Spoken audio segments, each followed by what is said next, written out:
Ako si Kyle, tambay pero may pangarap. Pangarap ko yumaman ng walang ginagawa. Kung tatanungin nyo kung paano ko gagawin yon, hindi ko pa rin alam. Ngayong araw sobrang init nga na naman pala dito sa bahay, kaya napag-isip-isip kong tumambay muna sa bukid kasi presko yung hangin doon.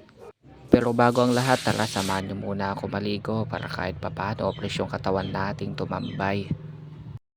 Nag-toothbrush na nga rin pala ako dito para hindi mangamoy yung hininga natin. Baka kasi sabihin ng mga tropa natin kumakain tayo ng tae kahit hindi naman. Tapos na nga rin pala ako maligo, kaya naman magdadamit na ako para makalis na rin tayo dito sa bahay. Magsusuklay na nga rin pala ako dito para hindi magulo yung buhok natin pag tumatambay tayo.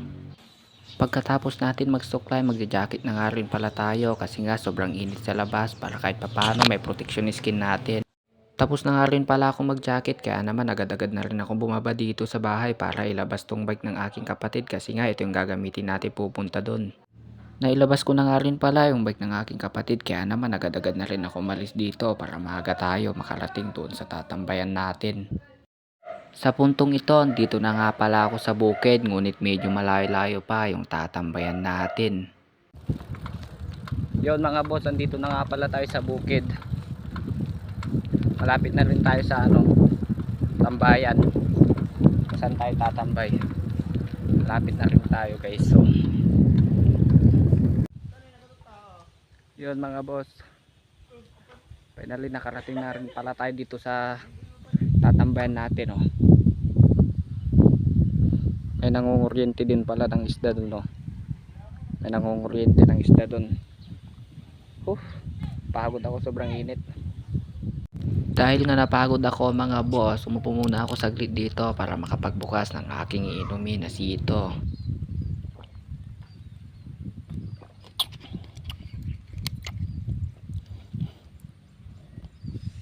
At nung natapos na nga akong uminom mga boss, agad-agad na rin ako tumayo kasi nga tinitignan ko yung mga magagandang tanawin at presko talaga yung hangin dito, kaya dito ko talaga napiling tumambay.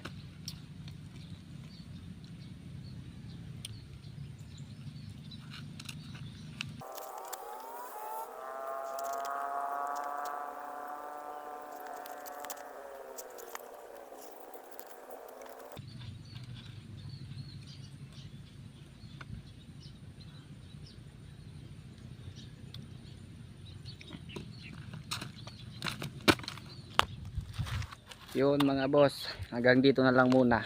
Tambay muna ako. Bye bye.